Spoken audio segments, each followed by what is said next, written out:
قال المصلوب علیہ السلام واللہ لو ان رجلا صام النهار وقام الليل ثم لقي الله بغير ولایتنا وهو لقي. یہ ہر کسی کے لیے نہیں ہے. یہ رمضان ہم ہی لوگوں کے لیے پروردگار نے ہدیہ کیا ہے. یہ عطیہ پروردگار ہم لوگوں کے لیے, مومنین کے لیے ہی ہے رمضان. ایک شخص امام علیہ السلام کی خدمت میں حاضر ہوا.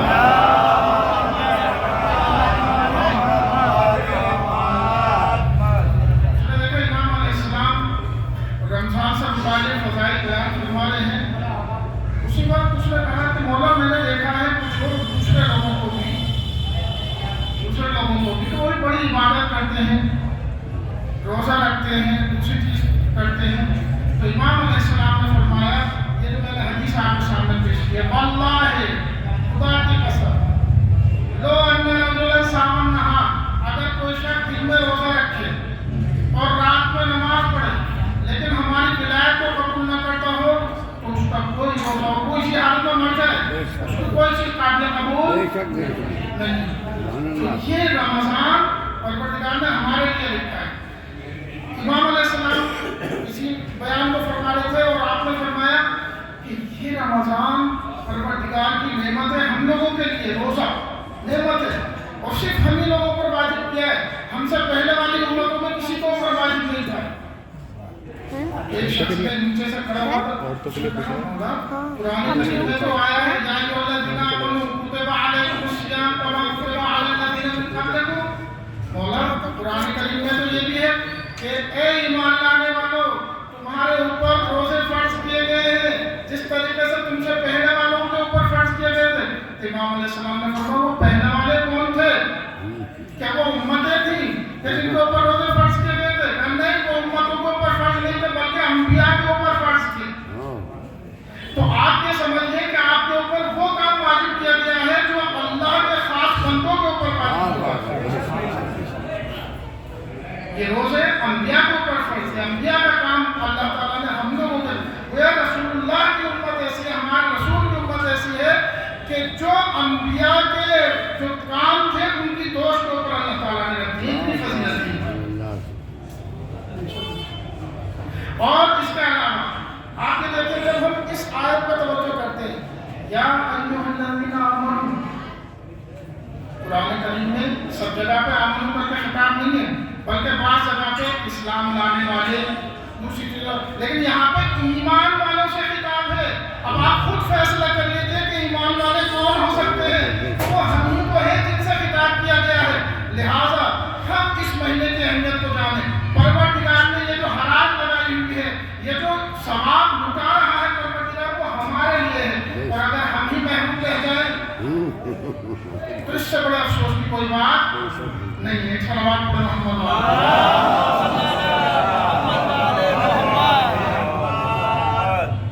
جو کام رمضان سے پہلے, مثلا ہم ایک قرآن کتنے ٹائم میں پڑھ لیتے ہیں رمضان سے پہلے, اگر اللہ تعالیٰ توفیق دے تو ایک ہی مہینے میں جا کے قرآن ختم ہوتا ہے. افسوس کی بات ہے. لیکن پروردگار عالم اس ماہ میں فرما رہا ہے ایک آیت اگر آپ نے پڑھ دی تو اس پورے قرآن کا ثواب آپ کو ملے گا. کتنا ثواب اللہ تعالیٰ ہمیں عطا فرمائے. تو یہ ہمیں اس مہینے کی اہمیت کو سمجھنا چاہیے. انشاءاللہ اس موضوع کے اوپر آگے گفتگو ہوگی, لیکن آج میں چاہتا ہوں کہ کچھ وہ اہم مسائل کہ جو رمضان میں ہمارے کام آنے والے ہیں, جنہیں ہمیں جاننا بہت ضروری ہے. البتہ بہت ساری چیزیں ایسی ہیں جنہیں ہم جانتے ہیں لیکن ان کا مرور کرنا, ان کے اوپر تاکید کرنا بھی ضروری ہے. قرآن کریم میں بھی رسول اکرم سے اللہ تعالیٰ فرماتا فذکر انما انت مذکر, یاد دلائیے, یاد دلاتے رہیے, یاد دلاتے. تو یاد تو ہے لیکن یاد دلانا بھی, تکرار کرنا بھی, اس کی بھی اہمیت بہت. یاد دلاتے ہیں انشاءاللہ بہت ساری چیزیں آپ جانتے ہیں. میں نے جو خلاصتاً یہاں پر نوٹ کیا ہے, کیونکہ صرف جلدی مرور کروں گا, کوئی ایسا نہیں کہ آپ کو ٹائم دوں گا, اور اگر تھوڑا بہت ٹائم زیادہ لگ جائے تو اس کے لیے معذرت, اگر نہیں ہو سکا تو انشاءاللہ اگلے جلسے میں اس کو کامل کریں گے. سب سے پہلی چیز ہے شرائط وجوب روزہ. روزہ کس کے اوپر واجب ہوتا ہے یہ ہمیں جاننا چاہیے. تو سب سے پہلی چیز ہے اس کے اندر بلوغ, بالغ ہو انسان, ٹھیک ہے نا. لڑکی